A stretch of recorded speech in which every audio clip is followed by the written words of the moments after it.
Quote, when Simone de Beauvoir claims one is not born, but rather becomes a woman, she is appropriating and reinterpreting this doctrine of constituting acts from the phenomenological tradition. In this sense, gender is no way a stable identity or locus of agency from which various acts proceed. Rather, it is an identity tenuously constituted in time, an identity instituted through a stylized repetition of acts.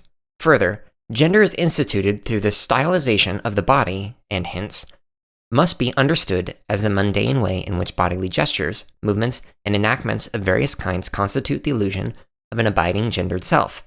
This formulation moves a conception of gender off the ground of a substantial model of identity to one that requires a conception of a constituted social temporality.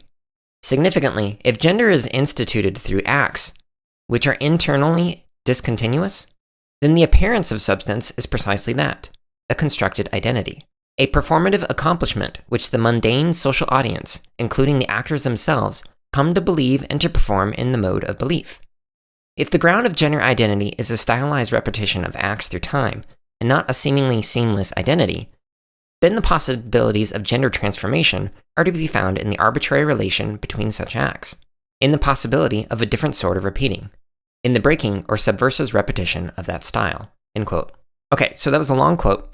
But given that this is an article written for a theater journal, talking about acting and actors and performing, think of it through that lens of gender is a role or a character that you are taking on and performing within a play. In this case, this play is in society. So you are trying to adhere to a particular role that has been set historically for you.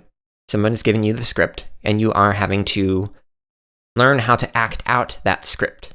So it is socially constructed and historically constructed through those who have acted out the gender roles before you and continue to act them out with and against you in society. So a little bit further down on page 520, here's a quote. Quote, what is called gender identity is a performative accomplishment compelled by social sanction and taboo, end quote.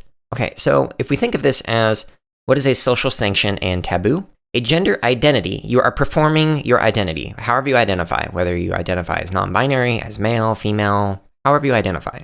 Whatever you do to perform that identity will either receive some kind of affirmation or support from others, or somebody might look at it and go, that's not how you're supposed to behave as a blank gender identity. This excerpt of the CSK8 podcast is from episode number 72, which is titled Performative Acts and Gender Constitution, an essay in phenomenology and feminist theory.